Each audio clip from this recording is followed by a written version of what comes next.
ಇವತ್ತು ವಿರೋಧ ಪಕ್ಷಗಳ ಕೆಲಸ ಸುಮ್ಮನೆ ಅನಗತ್ಯವಾಗಿ ಟೀಕೆ ಟಿಪ್ಪಣಿಗಳು ಮಾಡೋದು ಬಿಟ್ರೆ ನಾವಿವತ್ತು ರಾಜ್ಯದಲ್ಲಿರ್ತಕ್ಕಂಥ 3 ಕೋಟಿ ಹೆಣ್ಮಕ್ಳಿಗೆ ಉಚಿತವಾಗಿ ಬಸ್ಸಲ್ಲಿ ಪ್ರಯಾಣ ಮಾಡೋಕ್ಕೆ ನಾವು ಅವಕಾಶ ಮಾಡಿಕೊಟ್ಟಾಗ ಹೆಣ್ಮಕ್ಳು ಕೆಟ್ಟೋಗ್ತಾರೆ ಅಂತ ಹೇಳ್ತಾರೆ. ನಾವು ಉಚಿತವಾಗಿ ಮಾಡಬೇಕಾ ಏನ್ ಮಾಡಬೇಕು ಅಂತೇಳಿ ವಿರೋಧ ಪಕ್ಷಗಳು ನಮ್ಗೆ ಕೊಡಬೇಕು. ಅವ್ರು ಸುಮ್ಮನೆ ಟೀಕೆಗಳು ಮಾಡೋಕ್ಕೆ, ಸುಮ್ಮನೆ ಟಿಪ್ಪಣಿಗಳು ಮಾಡೋಕ್ಕೆ, ಸುಮ್ಮನೆ ಏನೋ ಒಂದು ಹೇಳಬೇಕು ಅಂತ ನಿಟ್ಟಿನಲ್ಲಿ ಇವತ್ತು ಅವ್ರು ಮಾತಾಡ್ತಾರೆ. ಅದಕ್ಕೆ ಯಾವುದೇ ಒಂದು ಅರ್ಥ ಇಲ್ಲ.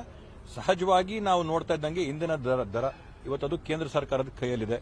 ಬಿಜೆಪಿಯವರು ವಿರೋಧ ಪಕ್ಷದವರು ದಯವಿಟ್ಟು ಮನವಿ ಮಾಡಿ ಕೇಂದ್ರ ಸರ್ಕಾರದಲ್ಲಿ ಇಂಧನದ ಬೆಲೆನ ಕಡಿಮೆ ಮಾಡಿದ್ರೆ ನಾವು ಕೂಡ ಇವತ್ತು ಏನು ಸಂಚಾರದ ಒಂದು ಬೆಲೆ ಟಿಕೆಟ್ ಪ್ರೈಸ್ ಏನಿದೆ ಅದನ್ನ ನಾವು ಕಡಿಮೆ ಮಾಡಬಹುದು.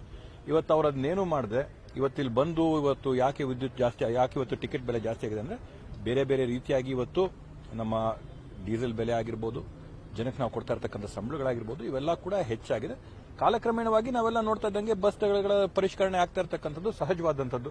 ಇದು ಕೂಡ ಸಹಜವಾಗಿ ಮಾಡಿರ್ತಕ್ಕಂಥದ್ದು. ಇದರಲ್ಲಿ ಯಾವುದೇ ಒಂದು ರಾಜಕೀಯ ಬಳಸಂತ ಅಗತ್ಯ ಇಲ್ಲ. ಬಟ್ ಇವತ್ತು ಅದನ್ನ ರಾಜಕೀಯನ ಬೆರೆಸಿ ಇವತ್ತು ಮಾಡ್ತಾ ಇದ್ದಾರೆ, ಅನಗತ್ಯವಾದದ್ದು. ಸರ್ಕಾರ ಖಜಾನೆ ಕಾರ್ಯದಲ್ಲಿ ವಿಪಕ್ಷ ನಾಯಕರು ಸಹ ಒಂದು ವಾಗ್ದಾಳಿ ಮಾಡಿದ್ರು, ಖಜಾನೆಯಲ್ಲಿ ಹಣನೇ ಇಲ್ಲ ಸರ್ಕಾರದಲ್ಲಿ.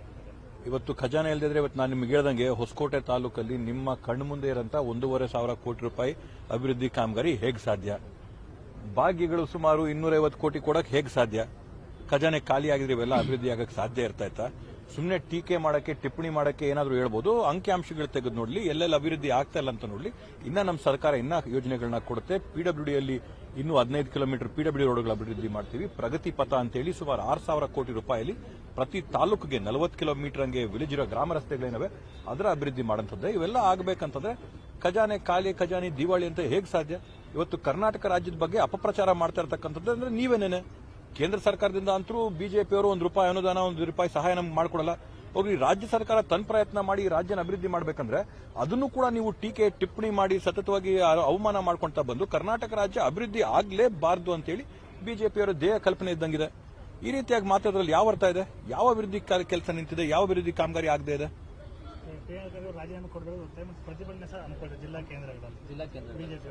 ಇವತ್ತು ಸಹಜವಾಗಿ ನಾವೆಲ್ಲರೂ ನೋಡ್ದಂಗೆ ಸನ್ಮಾನ್ಯ ಪ್ರಿಯಾಂಕ್ ಖರ್ಗೆ ಅವರು ಏನಿದ್ದಾರೆ ನಮ್ಮ ಪಾರ್ಟಿಯ ಒಂದು ದೊಡ್ಡ ನಾಯಕರು, ಒಂದು ದೊಡ್ಡ ಧ್ವನಿಯಾಗಿದೆ. ಇವತ್ತು ಆ ಒಂದು ಧ್ವನಿನ ಮೊಟಕುಗೊಳಿಸಬೇಕು ಅನ್ನೋ ನಿಟ್ಟಿನಲ್ಲಿ ಇವತ್ತು ಇಲ್ಲ ಸಲ್ಲದ ಆರೋಪನ ಇವತ್ತು ಅವ್ರ ಮೇಲೆ ಮಾಡ್ತಾ ಇದ್ದಾರೆ.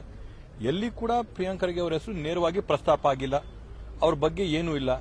ಚಾರ್ಜ್ ಶೀಟ್ ಅಲ್ಲಿ, FIR ಅಲ್ಲಿ ಅವ್ರ ಹೆಸರೇ ಬಂದಿಲ್ಲ. ಅವ್ರನ್ನ ಯಾಕೆ ಇವತ್ತು ಅವ್ರು ಕೇಳ್ತಾ ಇರೋದ್ರೆ ಇವತ್ತು ವಿರೋಧ ಮಾಡ್ತಾ ಇದ್ದಾರೆ. ಕೇಂದ್ರ ಸರ್ಕಾರದ ವಿರುದ್ಧ ಆಗಿರ್ಬೋದು, ರಾಜ್ಯ ವಿರೋಧ ಪಕ್ಷದ ಬಗ್ಗೆ ಆಗಿರ್ಬೋದು, ಅವರಲ್ಲಿರ್ತಕ್ಕಂಥ ಕುಂದು ಕೊರತೆಗಳನ್ನ ಎತ್ತಿ ತೋರಿಸಂತ ಒಬ್ಬ ನಾಯಕರ ಧ್ವನಿನ ಮೊಟಕುಗೊಳಿಸಂತ ಒಂದು ಕುತಂತ್ರ ಪಿತೂರಿ ಅವರು ಮಾಡ್ತಾ ಇದ್ದಾರೆ. ಯಾವುದೇ ಕಾರಣಕ್ಕೂ ಅದರಲ್ಲಿ ಅವರು ಯಶಸ್ಸು ಕಾಣೋದಿಲ್ಲ. ಅವರ ಪಾತ್ರ ಇದರಲ್ಲಿ ಯಾವುದೂ ಇಲ್ಲವೂ ಇಲ್ಲ. ಅವ್ರು ರಾಜೀನಾಮೆ ಕೊಡುವಂತ ಅಗತ್ಯನೂ ಇಲ್ಲ. ಆ ಚರ್ಚೆ ಸಂಪೂರ್ಣವಾಗಿ ಅಪ್ರಸ್ತುತವಾದ್ದು.